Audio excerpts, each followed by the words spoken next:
Hi everybody.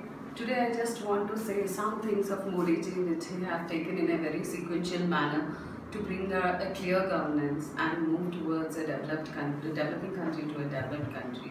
It's not my assumptions or my conclusions regarding this, but it's just that I have very much impressed by Arthakranti proposal of Anil Bhogal, and I just want to simplify his views into a very short session to make you all understand what is this. So when I come here, see ours, whenever we plan a expenditure for a common man, he works hard, he gets his income, then he plans his expenditure. But this is not the same with the government case. In the government budget, first the expenditure is planned and then the revenue is generated. How it is generated? Through the system of taxation. And theoretically, when we observe, there shouldn't be any deficit at all. Theoretically, because we are already planning our expenditure and then we are segregating our revenue. But unfortunately, since decades, we are in a physical deficit. What does physical deficit mean? The expenditure is always exceeding our revenue. So, we are in a physical deficit state. You all know that RBI, Reserve Bank of India, is printing money, or it is the main source where we get our cash. So, how does it give the cash? Like, it prints the money in 14 lakh crores, wherein 80% are 500 and 1000 denominations, the highest ones, and less than 10% in 100 rupee, or lesser rupee notes. What is this concept of money supply? How does it supply? There are two types which the money flows. One is narrow money and the other is broad money. What is this narrow money? The narrow money is the money which is usually the money in the circulation and through the banks, and it is also in demand deposits. Whereas broad money is both the circulation of the money in the domestic market and the demand deposits. Along with that, it is even the time deposits. Now, I have to clearly tell you all about physical deficit. See, what is the physical deficit? Whenever there is a deficit in the market, how does it generate? The government puts many plans, many budgets. You know the budget session. Every time it comes with new reforms, new formulas to generate that revenue. So, when there is inadequate tax revenue, the government puts so many other taxations on different products and different things to generate it. So there the government starts tinkering the taxation.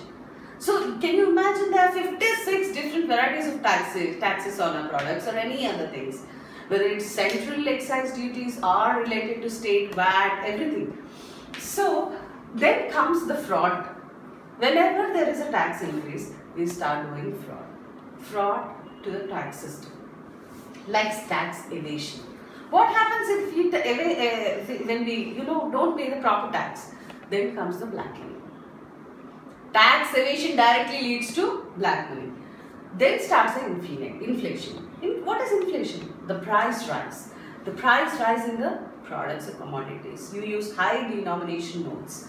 Large usage of the high denomination notes, high money for the same product. You pay more, you want to pay more money for the same small product. Here, ease of cash transaction. When high denomination notes are there, it's very easy. You have lots of cash in your hand. This cash, whether it's 500 note, 1000 or 2000 note, when it's moving from one hand to the other hand, there is not traceable. Until and unless it's going through a check or through the bank. The non-traceable money, you won't understand where it's going. It can even buy politicians, it can even buy police people, it can buy, Dawood Abraham or anybody, They come and put and they ask money. If it's not going through a bank or, a check or anything, it's not traceable. Nobody knows from one hand, it's going to change how many hands. The non-traceable money creates corruption. It is directly creating corruption. The black money and the corruption both is forming a very big parallel economy in the government. And anybody cannot deal with this parallel economy. It's such a huge economy. economy. Then this leads, this parallel economy. See, everything is not going in a systematic manner as what government wants. There's a parallel economy running along with it. So there starts the insecurity in the people. This leads to poor governance. So here, apart from that, when the large denomination notes are in use and there is less banking system which is going on, you're not using the banks, then poor credit, poor capital formation. The GDP, always the growth rate slows down. Again, you have to increase the inadequate tax, then again the system. This is a circular thing. It's going on rotating in the same vicious circle. So what now? Why I am taking this? Why I want to do this video is, see, nothing has been formed in a day, or nothing has changed, or Modi ji has changed in a night. See, it was very structured and planned, which I feel is under my assumption.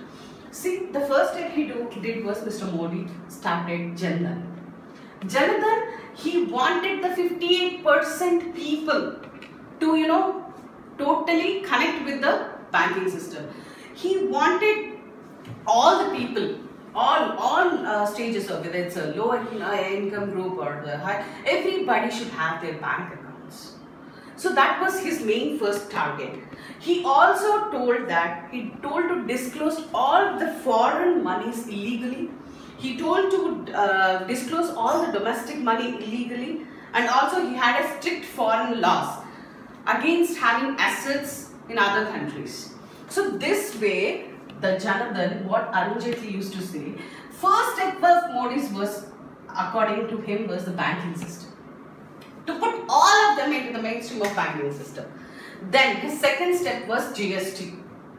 Though GST has been brought up 10 years or proposed 10 years long, a decade ago long, but still, first Modi opposed it, but later on he understood what we have to do with the goods and service tax.